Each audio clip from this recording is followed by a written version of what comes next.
actualité politique en République démocratique du Congo qui évoque les questions d'actualité. Vous le savez bien que les consultations ont pris fin hier au Palais de la Nation. Le chef de l'État a clôturé en toute beauté, en toute quiétude, ces consultations qui ont pris près de 3 semaines. Et sur ce plateau, nous allons en parler avec Maître Odiaka Arlette, présidente de la Ligue des femmes de la dynamique Congo Unie, parti cher à Didier Chimanga. Maître Odia, bonjour. Bonjour à vous et merci de votre invitation. Et surtout, tout le plaisir est pour nous de vous accorder cet entretien. Le plaisir est tout à fait partagé. Nous allons évoquer des questions d'actualité de l'heure. Vous savez, le pays est pris en étau par les consultations initiées par le président de la République. Mais avant d'évoquer ces questions-là, vous êtes coordinatrice nationale de la Ligue des femmes de la dynamique Congo Unie, DCU, parti cher à Chimara. D'entrée de jeu, quelle est la santé de ce parti en ce moment particulier de l'histoire de notre pays? Par ricochet, donnez-nous aussi les lignes maîtresses du département que vous dirigez. Alors, le parti se porte très bien, surtout en ce moment où nous sommes en un tournant très décisif de la vie politique de notre pays. Et les militants du parti, spécialement les femmes du parti, elles sont bien disposées à accompagner le chef de l'État dans sa démarche. Elles attendent de pied ferme les conclusions des consultations et nous allons le soutenir, quelles qu'elles viendront, parce qu'on sait qu'avec le temps que le chef de l'État a pris pour les prendre, il a dû mûrir ses réflexions et il sait essentiellement ce qu'il faut pour le peuple congolais. Alors, Maître Odia, le parti, la DCU, c'est un parti vraiment implanté, surtout l'économie du territoire, parce que sur le terrain, on le sent. Oh, mais je suis étonnée de l'apprendre. Le parti Dynamique Congo Uni, il est l'un des grands partis de ce régime et il est en train de faire des actions et des grandes. Je pense que vous nous aviez accompagnés dernièrement dans une activité de la Ligue des femmes où il était question pour nous d'expliquer à la femme congolaise, à la femme de la Dynamique Congo Uni, ce qu'il faut entendre par les consultations lancées par le chef de l'État et les apprêter à attendre les conclusions pour bien pouvoir les défendre. Mais pour les défendre, il faudrait les comprendre. Et c'était ça, les activités. Parmi celles-là, il y en a eu tant d'autres. Il y en aura aussi davantage pour permettre au peuple congolais à avoir la maturité qu'il faut afin de savoir affronter les réalités politiques. Quels sont les chemins de bataille de la DCU? La DCU a été créée dans un contexte particulier. C'était dans l'opposition que nous étions, avec un combat acharné contre un régime dictatorial qu'il était. Alors, la vie, elle n'était pas facile, hein? C'était tout à fait compliqué. Vous saviez, à l'époque, il suffisait de donner un point de vue contraire pour se retrouver soit dans les cachots, soit dans les amigos. Et tout était centralisé au niveau de ceux qui étaient au pouvoir. On n'avait pas suffisamment de moyens, parce que vous savez que la politique est une gymnastique tout à fait coûteuse. Il faut avoir des moyens pour répondre à certaines exigences. Mais qu'à cela ne tienne, nous avions tenu le coup jusqu'à aujourd'hui. Alors, pour votre information, le cheval de bataille de la dynamique Congo Uni, parti cher à Didier Chimanga, comme vous l'avez dit, c'est l'amélioration du social du Congolais. Je vous ai dit que lorsqu'on créait le parti, l'objectif primordial était celui de chasser le régime dictatorial. Et nous y sommes parvenus, Dieu merci. Le peuple a tenu et Dieu nous a fait grâce. Aujourd'hui, nous y sommes. Et à ce jour, il est question de réfléchir sur comment changer le social congolais. Vous vous souvenez de la déclaration du chef de l'État, son adresse sur l'état de la nation, où il donnait à chaque peuple congolais le devoir de travailler sur comment détruire les paradoxes. Quel paradoxe? Celui de voir que le Congo, il est parmi des pays bénis, des pays potentiellement riches, avec une population, avec une population qui vit dans la misère la plus noire. Alors, le cheval de bataille de notre parti politique est celui d'amener le peuple congolais à vivre la vie qu'il mérite. Alors, parce que vous évoquez le discours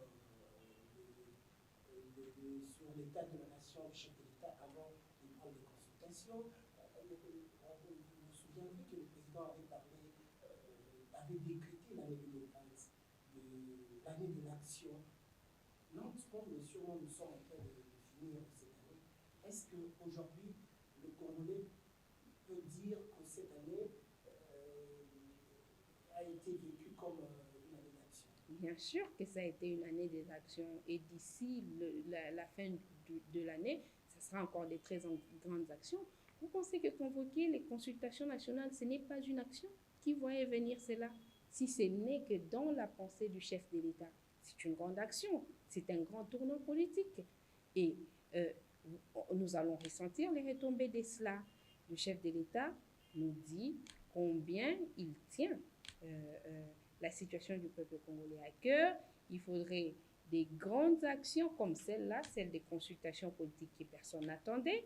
Nous y sommes et dans un futur très proche, nous en saurons les conclusions. Alors, Madame Kodia, le président, avant, en fait, en convoquant les consultations nationales le 23 octobre dernier, avait parlé des points de blocage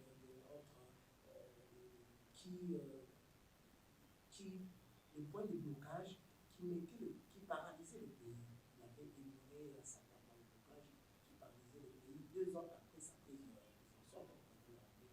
Est-ce qu'aujourd'hui que les consultations sont menées à bien par lui-même, les maîtres par lui-même, que faut-il comprendre par ça? Il faut comprendre que le chef de l'État est resté égal à lui-même. Égal à lui-même comment? C'est que ses objectifs, pendant qu'il était à l'opposition, sont les mêmes qu'aujourd'hui. Celle d'amener, comme je venais de le dire, le peuple congolais à jouir effectivement des richesses de ce pays.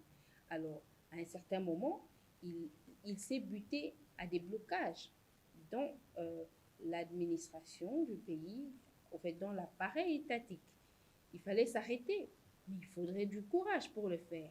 Parce que nous savons que les chefs d'État, surtout africains, ils prennent le pouvoir pour le pouvoir. Et quand il est rassuré de pouvoir remplir ses poches, de pouvoir se donner la renommée qu'il faut, il se fout de ce que peut être son action comme retombée auprès du peuple. Mais Félix Tshisekedi n'a pas réagi comme ça. S'étant retrouvé face à ce que lui a appelé de blocage et le peuple l'a approuvé, il a dit qu'on s'arrête, que l'on fasse une trêve, que l'on sache d'où vient le blocage. On doit se souvenir que lorsque la coalition, elle naissait, l'intention était bonne. C'était laquelle? Lui, comme étant président de la République, de l'autre côté, il y avait un bloc de regroupement politique qui avait une majorité. Mais ce n'était pas une majorité parlementaire. La loi définit ce qu'il faut entendre par majorité parlementaire. C'était une majorité numérique. C'était une majorité numérique. Les gens se sont mis d'accord et c'est considéré comme faisant partie d'une même famille. Alors que ce n'est pas cela une exigence politique. Certainement, vous allez me demander pourquoi le président de la République avait accepté cela. Parce que si je mets l'eau au moulin, parce que le président en Namibie avait parlé dès son retour, de nommer un informateur. Mais surprenant, le président, en rentrant au pays, on constate qu'il nomme directement un premier ministre à la place de nommer un informateur pour détecter la. C'était seulement par le souci de vouloir bien faire. Vous savez que le bonheur du peuple congolais avait tant attendu. Avec l'arrivée de Félix Tshisekedi, il ne voulait plus perdre une seule minute de trop. Et c'est ainsi qu'il est directement allé à cette composition du gouvernement, considérant que Joseph Kabila, son prédécesseur, avait une majorité, autrefois qu'on considérait parlementaire, à tort ou à raison, mais sinon, l'intérêt du chef de l'État était celui de mettre sa fonction présidentielle ensemble avec la majorité de son prédécesseur, travailler. Mais arriver dans la gestion de la République, mais c'est tout le contraire. Qu'est-ce qu'on a remarqué? On a remarqué des personnes qui se disent être au pouvoir, des personnes qui se disent être au sein des institutions de la République, mais y faire de l'opposition. Il faut assumer sa position. Soit on est dans l'opposition, soit on est au pouvoir. Pas les deux à la fois. Et de cette manière, il ne pouvait y avoir que blocage. Il faudrait alors un président de la République consciencieux, comme nous l'avons, courageux, comme nous l'avons, pour s'arrêter, demander de s'arrêter et de tracer un autre schéma. Faites-nous, Madame Odia, le bilan de cet accord après 2 ans de gouvernance. Le bilan de la coalition. Si le président de la République a dit que le bilan, il est chaotique, le bilan, il est négatif, c'est pas moi qui dirais le contraire. Il est mieux informé que quiconque dans ce pays. Il l'a dit, le peuple l'a approuvé. Vous n'allez pas me contredire par rapport au fait que le social du Congolais ne s'est pas encore stabilisé. L'année passée, les enfants étudiaient gratuitement à cause de la volonté politique du chef de l'État. Mais aujourd'hui, vous savez que la gratuité, elle est fortement combattue. Il y a des enfants qui n'étudient pas. Il y a des parents qui en ont un ras-le-bol, qui s'engagent finalement à payer ne serait-ce que la moitié. Mais est-ce que ça rencontre la vision du chef de l'État? Je vous dis non. C'est ainsi que, ce bilan étant largement négatif, on ne peut pas sacrifier encore un seul mois de plus. C'est ainsi que le chef de l'État est bien engagé et disposé à nous arrêter, posons-nous des bonnes questions par les consultations nationales et avançons. C'est ce qu'attend le peuple congolais. Restons toujours dans le discours des 23 avant de rentrer de plein pied dans les consultations. Le président Siapa avait parlé qu'aucun accord ne peut supplanter ses prérogatives constitutionnelles. Est-ce que dans l'opinion, on a l'impression que c'est comme si le chef de l'État n'est pas respecté par ses partenaires de la coalition? Qu'en pensez-vous? Mais le respect, c'est une question qu'on apprend chez ses parents. On apprend chez les parents. Et lorsque vous êtes en face d'une personne qui ne vous respecte pas, ce n'est pas vous le fautif. C'est celui-là qui n'a pas reçu la bonne éducation, qui peut ne pas respecter celui qui est en face. Mais on a constaté cela. Est-ce que vous pouvez trouver normal qu'un partenaire dans une alliance politique se mette à destituer le président du parti présidentiel? C'était la première faute qu'avait commis le FCC, malheureusement. Ils se sont enfoncés davantage, les faits pour eux d'opter pour la chaise vide au jour de la prestation de serment des juges constitutionnels. Ils se sont davantage enfoncés lorsqu'ils ont refusé de répondre à l'appel du chef de l'État aux consultations. C'était une occasion en or, leur passer, pour venir réfléchir sur comment ensemble on peut continuer à mener notre coalition ou à mener notre gestion d'ensemble qu'on avait choisi.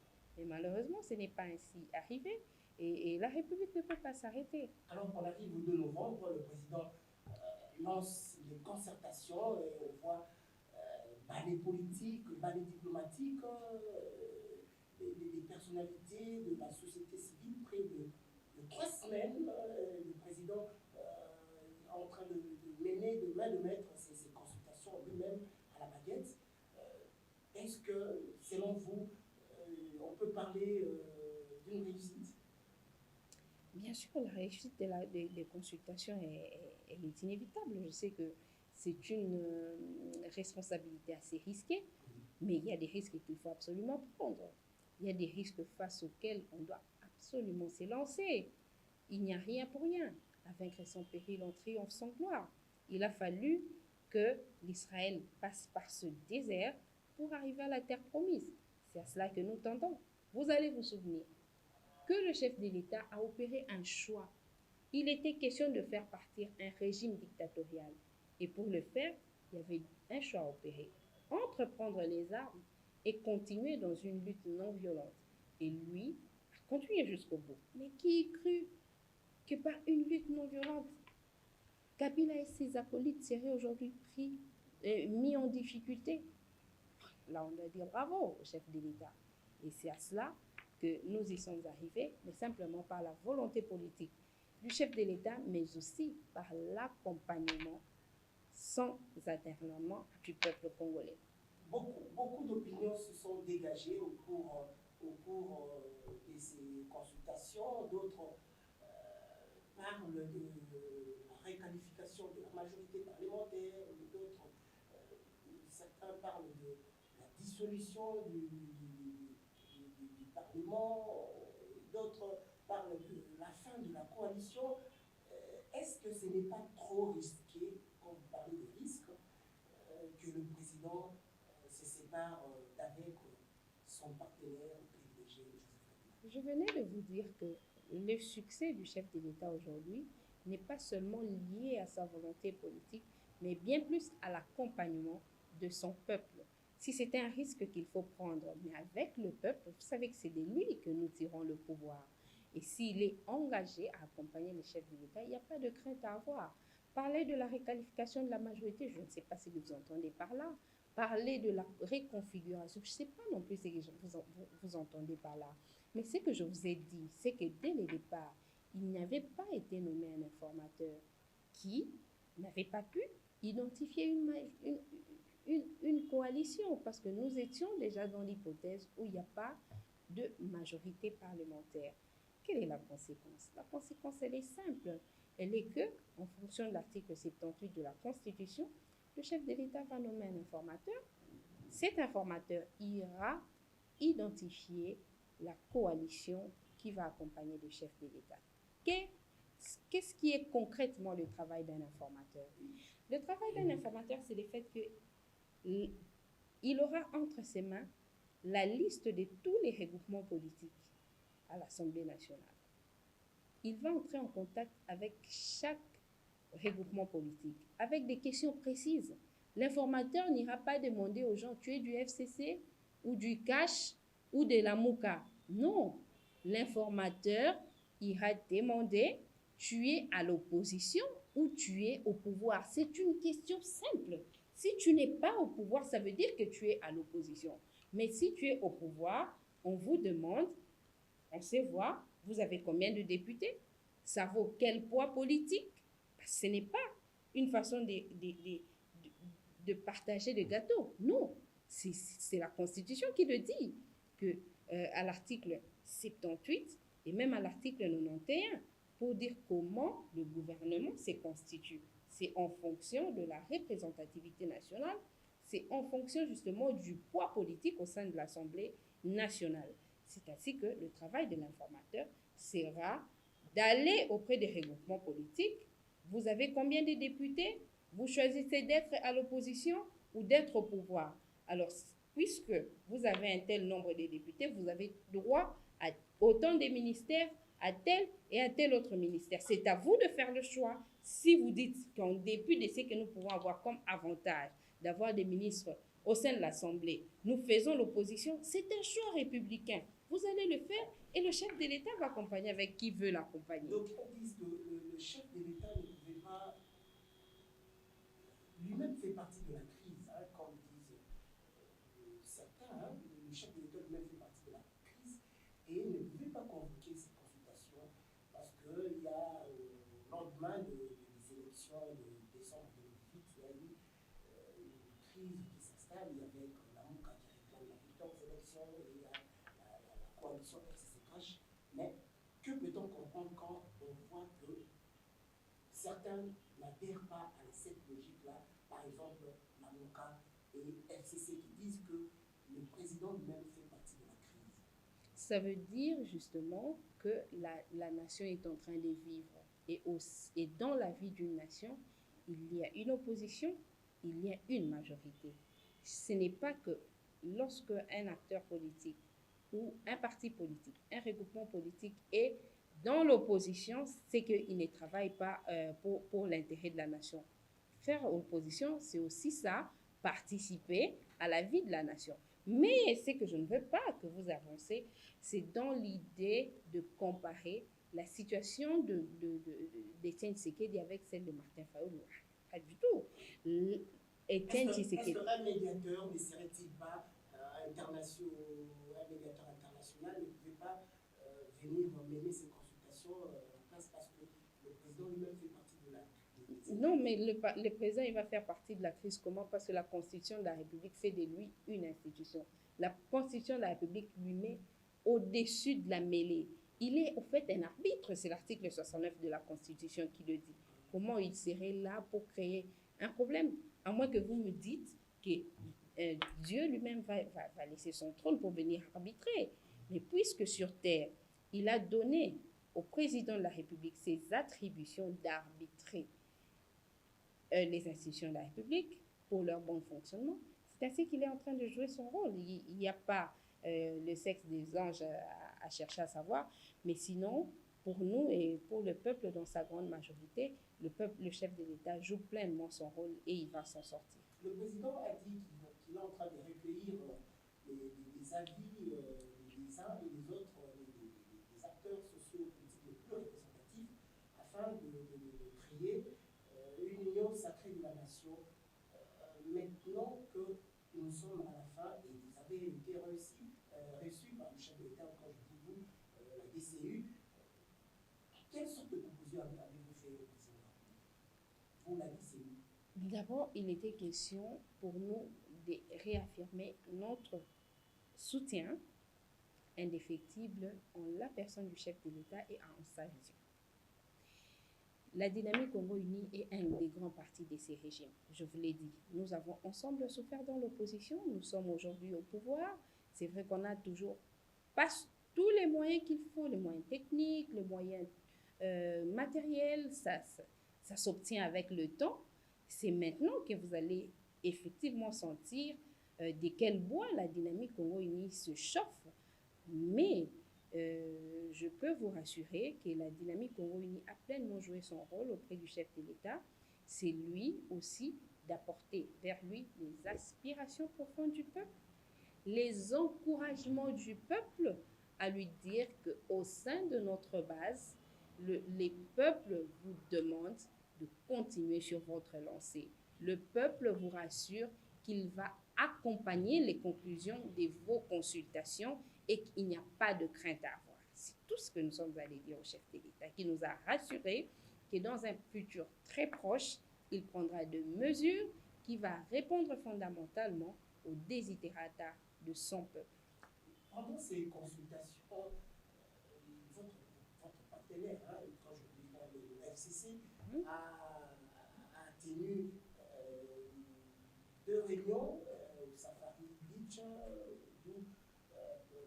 parmi lesquelles la réunion de Safari Beach, dont les conclusions ont débouché pour soit la cohabitation, soit l'organisation des élections anticipées à tous les niveaux si l'un des partenaires, qui est le CAJ, veut casser cette coalition.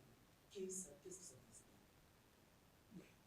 Ça nous inspire, en tout cas pour moi, je pense que c'est une perte de vitesse. C'est une perte de vitesse. Et c'est clairement dire que le pouvoir, comme dit la Bible, il vient de Dieu. Et quand Dieu n'est plus avec vous, ça se fait voir, ça se fait remarquer. Vous pouvez aller dans autant de réunions, mais vous allez sécher parce qu'il n'y aura pas de la matière, parce qu'il n'y aura pas de l'inspiration, il n'y aura pas l'accompagnement de Dieu. Et Dieu a démontré dans toute l'histoire qu'il est toujours avec le peuple, qu'il l'accompagne. Et c'est un peu ça.